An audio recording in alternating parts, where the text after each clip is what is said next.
একটি গ্রামে একটি মসজিদের মধ্যে জুমার দিন ছাড়া অন্য আর কোনো দিন মসজিদে এলাকাবাসীরা নামাজ পড়তে যান না। ইমাম সাহেব একদিন বুদ্ধি করে একটি কাগজের মধ্যে লিখলো, যে ব্যক্তি এক ওয়াক্ত নামাজ পড়বে তাকে 500 টাকা করে দেওয়া হবে। যখন ইমাম সাহেব এই কাগজটি হাতে নিয়ে মসজিদের সামনে দাঁড়ায়, তখন একজন লোক সামনে দিয়ে যায় আর দেখে, আরে এটা কি, এক ওয়াক্ত নামাজ পড়লে 500 টাকা। এটা দেখে তো সবার চোখ কপালে উঠে যায়।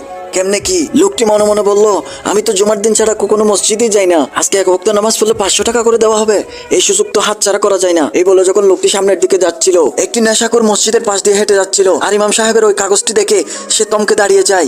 আরে কেমনে কি, এখানে কি লেখা আছে কিছুই তো বুঝতেছি না। পরে হেঁটে যাওয়া লোকটিকে গাঞ্জাখোর লোকটি দেখে বলল, ভাই এদিকে আসো। ওইখানে হুজুর একটা কাগজ হাতে নিয়ে দাঁড়িয়ে আছে, ওই কাগজে কি লেখা আছে? তখন লোকটি বলল, ভাই ওই কাগজে লেখা আছে যে ব্যক্তি এই মসজিদে এক ওয়াক্ত নামাজ পড়বে তাকে 500 টাকা করে দেওয়া হবে। তখন ওই নেশাখোর লোকটি বলল, আরে কি কও, এক ওয়াক্ত নামাজ পড়লে